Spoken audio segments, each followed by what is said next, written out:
Donald Trump 20 જાન્યુઆરીએ અમેરિકાના નવા રાષ્ટ્રપતિ તરીકે શપથ લેશે।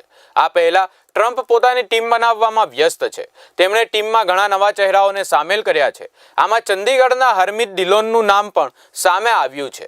ટ્રમ્પે તેમના ન્યાય વિભાગમાં નાગરિક અધિકાર માટે સહાયક એટર્ની જનરલ તરીકે નિયુક્ત કર્યા છે। ટ્રમ્પે આ માહિતી પોતાના સોશિયલ મીડિયા દ્વારા આપી હતી।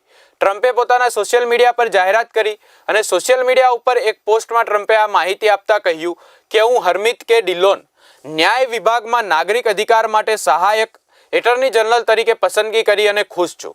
હરમિતે તેની આખી કારકિર્દી દરમિયાન નાગરિક સ્વાતંત્ર્યતા રક્ષણ માટે હંમેશા અવાજ ઉઠાવ્યો છે। હરમિત ડિલોન દેશના ટોચના વકીલોમાંના એક છે। તેમણે ડાર્ટમાઉથ કોલેજ અને યુનિવર્સિટી ઓફ વર્જિનિયા લો સ્કૂલથી સ્નાતકની ડિગ્રી મેળવી છે અને US fourth circuit court of અપીલ્સમાં ક્લાર્ક છે। તેમજ હરમિત શીખ ધાર્મિક સમુદાયના સભ્ય પણ છે। ન્યાય વિભાગમાં નવી ભૂમિકાથી હરમિત બંધારણીય અધિકારોનું રક્ષણ થાય અને નાગરિક અધિકારો અને ચૂંટણી કાયદાઓના નિષ્પક્ષ અમલ થાય તે માટે કામ કરશે।